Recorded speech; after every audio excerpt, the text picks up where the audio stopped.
तार उतार दिया मैंने, उठाओ यार। नहीं है सर, कौन सी तार है ये, किधर से आ रही है, कहाँ से आ रही है मुझे बताए ना।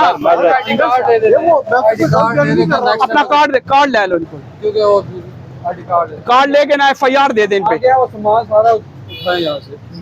कार्ड अपना दे दे भाई, कार्ड ले लें इनका, मैं आगे देखता हूँ। कार्ड ले लें अगर वो तार लगी है तो, बाकी आगे आ जाए, साथ साथ आ जाए आगे।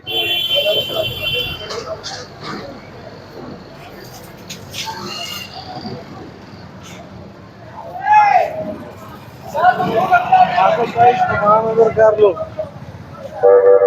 ये क्यों शीटें रखी हुई, ये उठाएं गाड़ी में डालें, ये सारे बाहर काम करते हैं इसमें।